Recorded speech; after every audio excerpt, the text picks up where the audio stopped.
So it's been over 24 hours and I'm going around taking out the forms. Sometimes I gotta go in here and remove the concrete that is inside the head of the star drive screws like this, so that I can actually take it out. Otherwise the bit will not fit. See, there you go.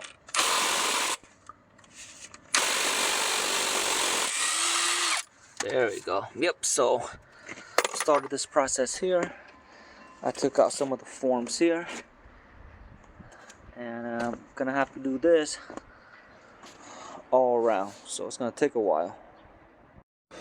Alright, so sorry for the noise in the background. There's a house down the street doing demolition, but the forms do have an issue as expected and predicted. Basically some of the concrete did not flow all the way through from some of these openings, so we end up with areas that does not have concrete. And furthermore, some of the forms, because we elevated so much of the concrete, some of the forms are actually like an inch or so under the concrete, and it makes it very difficult to take out. So what I've done is nail some wood in here and try to use this pry bar or crowbar to lift it up, but it still splits, as you can see. So I end up, you know, having some split pieces or some pieces that got stuck and still splitting. So I still have to find a way to get those out. But it is a challenge, and if I had to do this again, I would have the openings a lot bigger. Lesson learned. See, when I was lifted up, the wood split, so the bottom piece is still down there. So it's a challenge right here. I gotta see that big old void opening right there. So I'm going down there with the little multi-tool, cutting it up and then taking it piece by piece, and then hopefully I'll get a clean removal like this line right here. But everything will be split up. Okay, so here is what you have to do sometimes. If the wood is too deeply embedded or just embedded enough inside the concrete where it makes it difficult to take out the form, using this nail method right here, the wood split, you see? So I just have to slowly pry it open with some leverage like this.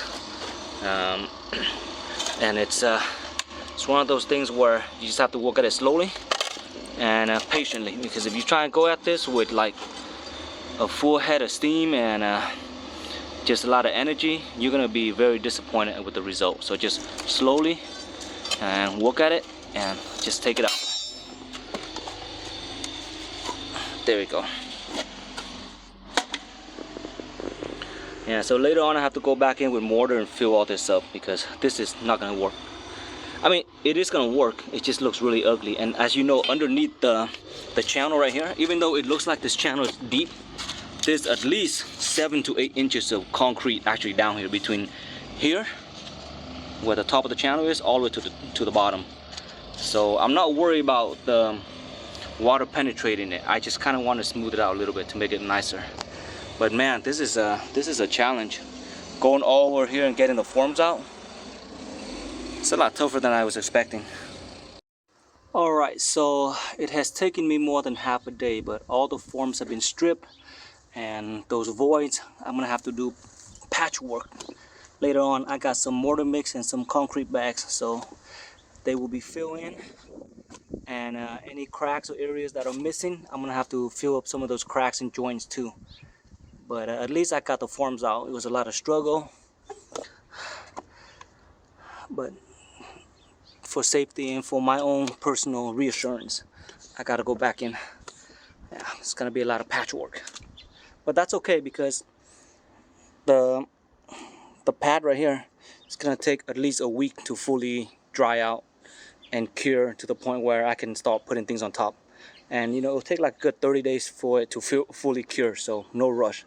I'm gonna get this patchwork done, and then we'll continue on to the next step. Right now I am doing some patchwork. Some of the areas that were not satisfactory, that I'm patching up and covering up. For example, on this little side area, It was missing concrete here, so I'm putting a piece right there to make sure nothing escapes onto that side. Some of these areas right here, I'm kind of just patching up, making sure that it looks decent. Well, not really decent. I just want to cover up some of the part that were clearly missing concrete. Likewise, some of these voids in here, as you can see, I'm slowly building up the concrete. Some of it is slumping down, but I'm gonna wait for it to kind of settle a little bit before I add more. So that's it. So once I do this, clean it up, should be okay for quite a bit. And then yeah, this is probably gonna take me a couple of sessions to finish, because I gotta go all around.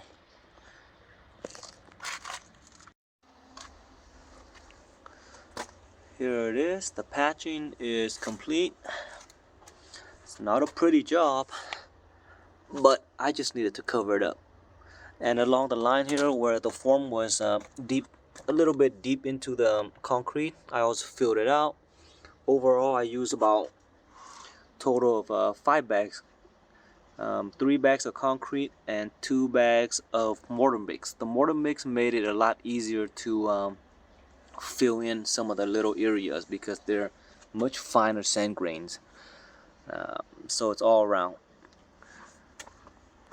And now I will have to wait for it to dry up, keep it soaked with water a little bit more, and then vacuum it up and start setting in those containers, those tanks.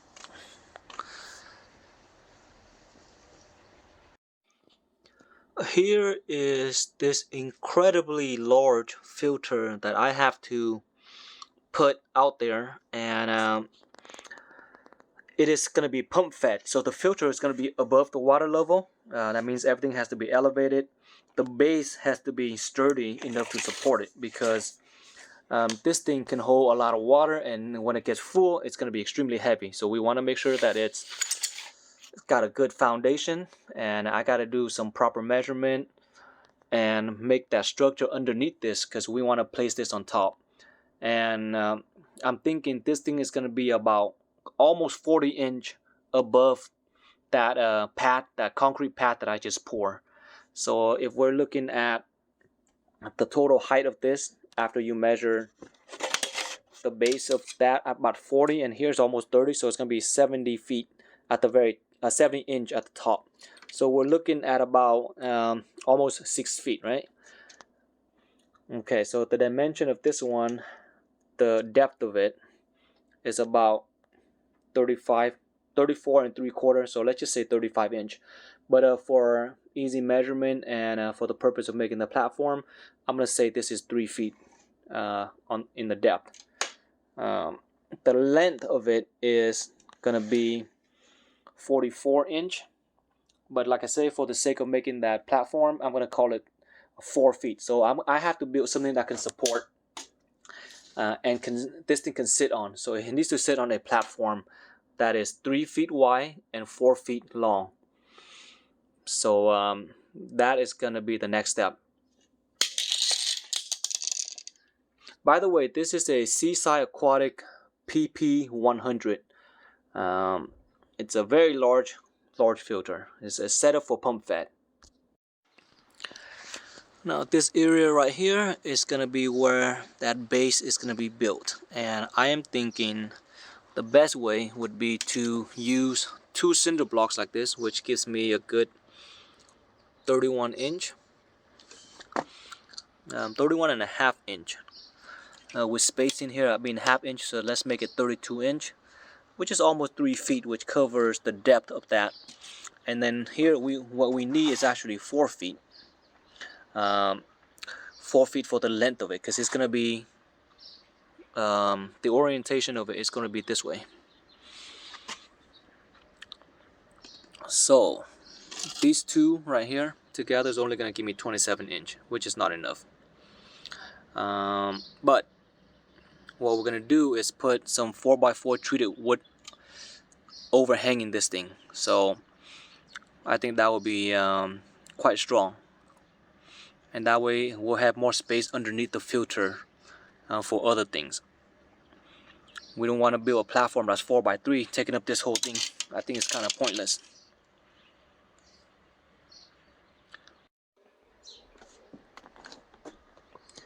Here is a quick representation of what the base is going to look like.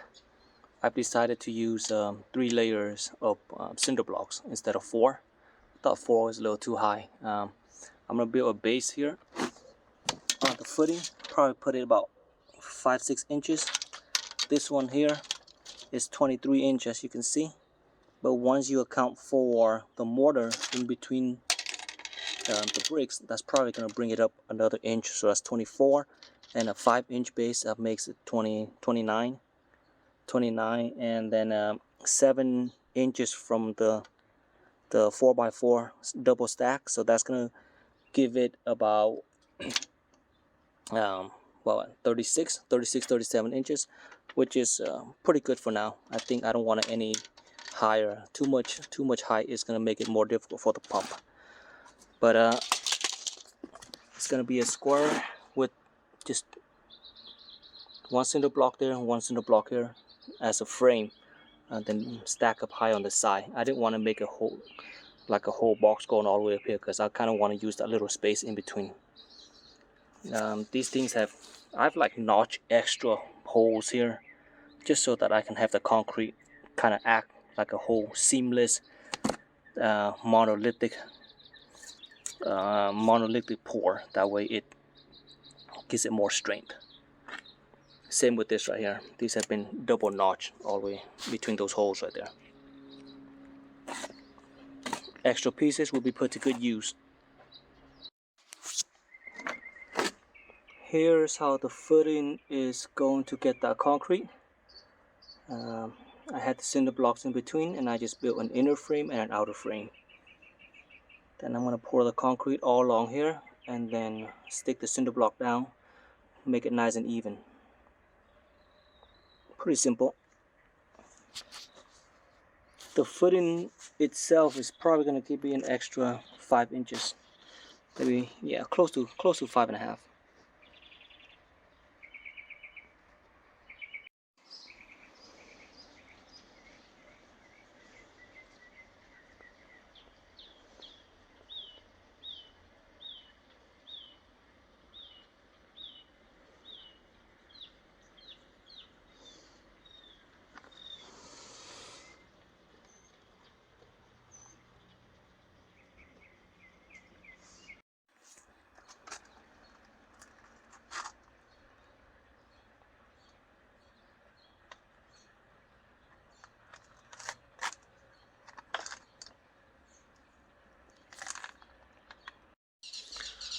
So on this side was a little bit lower than the other pieces, so I just put a few metal pieces that I cut out, trying to level it, and here is where we're at. So this should be pretty level. Check that out. There we go. And then across this side,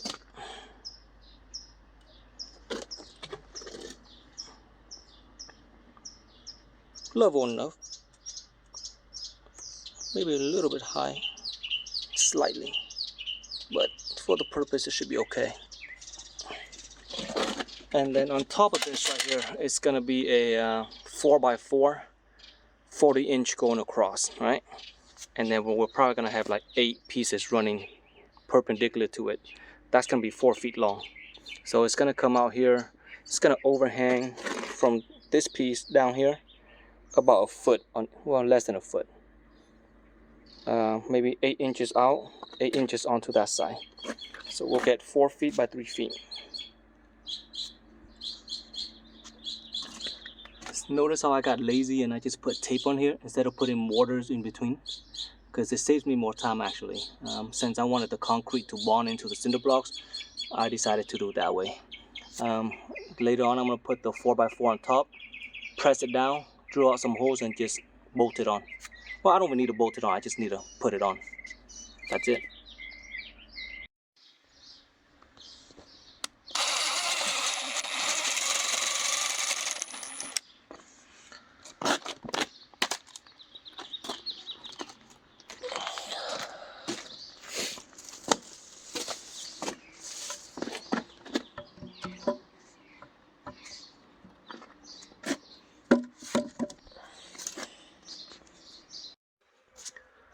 And here is that piece, flush on the bottom and nicely leveled.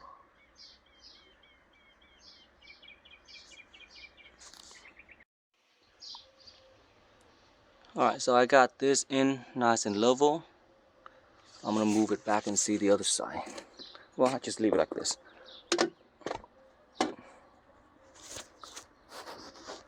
Well, that's about a little better. Probably not as best as it could be. Maybe gotta bring it down a little bit, slightly.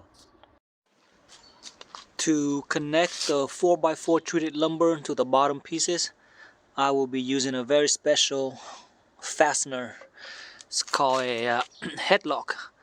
And look at the inside. The way it it's not like a Phillips or a Star. It's a very special proprietary screw right here. You see it? This goes in like that. Anyways, it's about 6 inches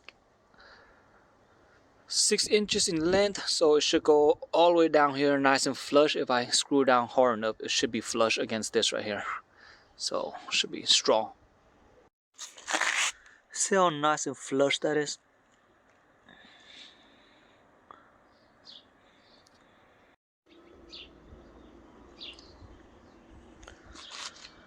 Alright, so we got 1, 2, 3, 4, 5, 6, 7, 8 pieces, and across the top surface it seems pretty level. I mean, if you look at it carefully in here, that's not too bad. Can't really complain. I'm gonna probably put some mat or carpet up here, some pad, just something small to kind of give it a little bit of a cushion, which will make it even nicer. And then it will allow the filter to sit on it and not slip. And here is that giant filter in place. Had some help, we got it lifted up. I think the base should be fine. It is reinforced with concrete, so it should be quite strong. The 4x4, nice and level. And here it is.